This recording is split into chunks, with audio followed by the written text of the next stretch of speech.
Washington میں white house کے قریب فائرنگ، نیشنل گارڈز کے 2 اہلکار زخمی ہو گئے۔ حالت تشویشناک، حملہ آور بھی زخمی حالت میں گرفتار کر لیا گیا، جس کو قریبی اسپتال منتقل کر دیا گیا ہے۔ ڈائریکٹر FBI سمیت دیگر حکام نے میڈیا بریفنگ میں بتایا کہ حملہ آور اکیلا تھا۔ واقعے کے بعد وائٹ ہاؤس کو لاک ڈاؤن کر دیا گیا۔ زخمی اہلکاروں کا تعلق ویسٹ ورجینیا نیشنل گارڈ سے ہے۔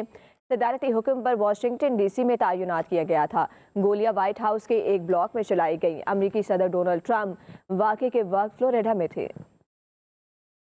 واشنگٹن میں وائٹ ہاؤس کے قریب فائرنگ، نیشنل گارڈز کے 2 اہلکار زخمی ہو گئے۔ حالت تشویشناک، حملہ آور بھی زخمی حالت میں گرفتار کر لیا گیا، جس کو قریبی اسپتال منتقل کر دیا گیا ہے۔ ڈائریکٹر FBI سمیت دیگر حکام نے میڈیا بریفنگ میں بتایا کہ حملہ آور اکیلا تھا۔ واقعے کے بعد وائٹ ہاؤس کو لاک ڈاؤن کر دیا گیا۔ زخمی اہلکاروں کا تعلق ویسٹ ورجینیا نیشنل گارڈ سے ہے۔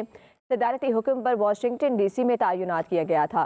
گولیاں وائٹ ہاؤس کے ایک بلاک میں چلائی گئیں۔ امریکی صدر ڈونلڈ ٹرمپ واقعے کے وقت فلوریڈا میں تھے۔ واشنگٹن میں وائٹ ہاؤس کے قریب فائرنگ، نیشنل گارڈز کے 2 اہلکار زخمی ہو گئے۔ حالت تشویشناک، حملہ آور بھی زخمی حالت میں گرفتار کر لیا گیا، جس کو قریبی اسپتال منتقل کر دیا گیا ہے۔ ڈائریکٹر FBI سمیت دیگر حکام نے میڈیا بریفنگ میں بتایا کہ حملہ آور اکیلا تھا۔ واقعے کے بعد وائٹ ہاؤس کو لاک ڈاؤن کر دیا گیا۔ زخمی اہلکاروں کا تعلق ویسٹ ورجینیا نیشنل گارڈ سے ہے۔ صدارتی حکم پر واشنگٹن DC میں تعینات کیا گیا تھا۔ گولیاں وائٹ ہاؤس کے ایک بلاک میں چلائی گئیں۔ امریکی صدر ڈونلڈ ٹرمپ واقعے کے وقت فلوریڈا میں تھے۔ واشنگٹن میں وائٹ ہاؤس کے قریب فائرنگ، نیشنل گارڈز کے 2 اہلکار زخمی ہو گئے۔ حالت تشویشناک، حملہ آور بھی زخمی حالت میں گرفتار کر لیا گیا، جس کو قریبی اسپتال منتقل کر دیا گیا ہے۔ ڈائریکٹر FBI سمیت دیگر حکام نے میڈیا بریفنگ میں بتایا کہ حملہ آور اکیلا تھا۔ واقعے کے بعد وائٹ ہاؤس کو لاک ڈاؤن کر دیا گیا۔ زخمی اہلکاروں کا تعلق ویسٹ ورجینیا نیشنل گارڈ سے ہے۔ صدارتی حکم پر واشنگٹن DC میں تعینات کیا گیا تھا۔ گولیاں وائٹ ہاؤس کے ایک بلاک میں چلائی گئیں۔ امریکی صدر ڈونلڈ ٹرمپ واقعے کے وقت فلوریڈا میں تھے۔ واشنگٹن میں وائٹ ہاؤس کے قریب فائرنگ، نیشنل گارڈز کے 2 اہلکار زخمی ہو گئے۔ حالت تشویشناک، حملہ آور بھی زخمی حالت میں گرفتار کر لیا گیا، جس کو قریبی اسپتال منتقل کر دیا گیا ہے۔ ڈائریکٹر FBI سمیت دیگر حکام نے میڈیا بریفنگ میں بتایا کہ حملہ آور اکیلا تھا۔ واقعے کے بعد وائٹ ہاؤس کو لاک ڈاؤن کر دیا گیا۔ زخمی اہلکاروں کا تعلق ویسٹ ورجینیا نیشنل گارڈ سے ہے۔